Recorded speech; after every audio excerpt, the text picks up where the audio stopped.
I had no interest in playing Metal Gear Solid 5 when it first came out. I was very, very adamantly against this game from the moment the story started coming in about it. I was apprehensive going into this thing because I felt that there was more going on behind the scenes at Konami and with Hideo Kojima than what most people were willing to talk about. And while most journalists were trying to give this game 10 out of 10s, perfect scores, Kojima did nothing wrong, I was noticing, I felt from the very onset that this wasn't Metal Gear.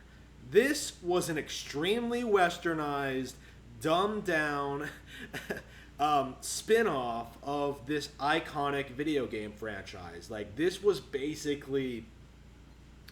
It was like if Resident Evil 4 was done badly. You know what I mean? Like, Resident Evil 4 is completely different than the earlier RE games, but, like, it manages to keep enough similarities and sort of, like, build up on it in an interesting, unique way while still giving the game its own cohesive universe, right? Like, it feels like it's part of the Resident Evil continuity, more so, I think, than something like 7. You know what I mean? 7 feels like its own thing, honestly. Like, 7, Resident Evil 7 really feels like it could have been its own IP, but Metal Gear Solid 5, I was appalled when I bought this game on Xbox One for like $8. I ended up buying it. I ended up trying it. I ended up going through the tutorial, and it was positively shit. Like, I disliked everything about the opening segment. I disliked the storytelling, the acting, the bullshit, the shenanigans. Like, it feels. This is another example of just how far Kojima had been falling. This is Kojima trying to be pretentious. It's him trying to be deep. He's still constrained by like the Metal Gear universe, so to speak, but but like he hasn't gone full Death Stranding yet. But a lot of those Death Strandingisms are still here. You know, like random things just appearing out of nowhere, just nonsensical plot elements, just characters that you don't care about. Like, it's remarkable as someone like me who's played through Metal Gear Solid 1 through 4, right? Like, again, I'm a big fan of Metal Gear Solid 1 and 3, right?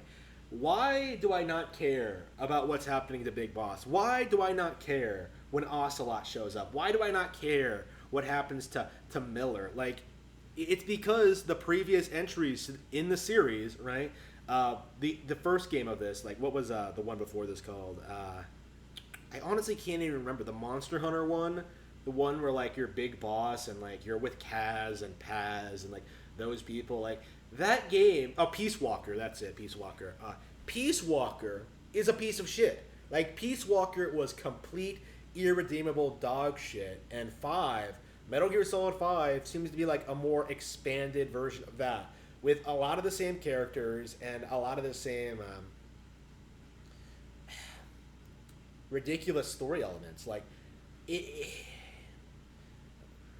it feels like a lot of the people who made Metal Gear Solid 2, and 3 memorable and interesting and engaging, in spite of like two's problems, aren't there anymore. And now it's this like extremely, extremely boring open world game. It just, I, I, I cannot imagine what it must have felt like to play this day one, expecting like Metal Gear Solid 5, like a proper new entry in the story, like going into this expecting to learn more about the fall of Big Boss and talk about like how he became a terrorist or whatever. Man, I am so out of touch with Metal Gear lore. I can't even like remember a lot of these plot details because it's been so long since I played a lot of these games.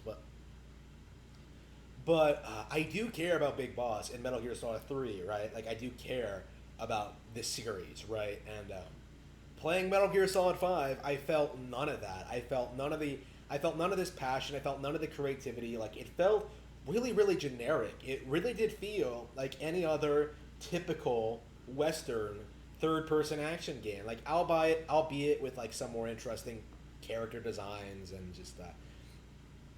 maybe some tighter feeling gameplay, but like for the most part, it's a step down than what we've gotten in the past, right?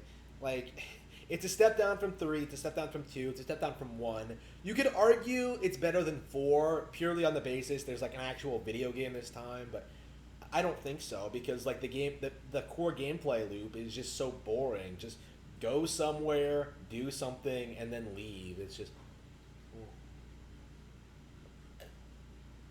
I didn't care for what I played at all. And in fact, I do expect that I'm going to straight up drop the game and not play it again.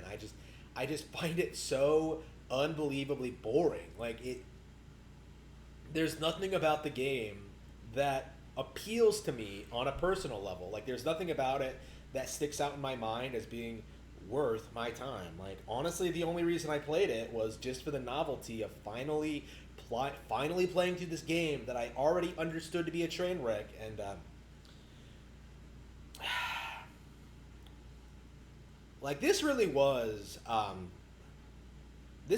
disaster. This really was a failure, and you don't see enough people bringing that up when discussing about video games last generation. This is the last relevant Metal Gear Solid game. Like Final Fantasy 15 is the last relevant Final Fantasy. Like all these iconic PlayStation franchises are dead, and no one is discussing them. Nobody cares. Like meanwhile, you have people always getting angry over F-Zero, Star Fox, Metroid not getting enough games, but Metal Gear, it's people don't want to address the elephant in the room. The PlayStation games have all fallen on hard times, while Nintendo has continued to deliver new and exciting experiences for players of all skill levels and interests. Nintendo is superior to PlayStation.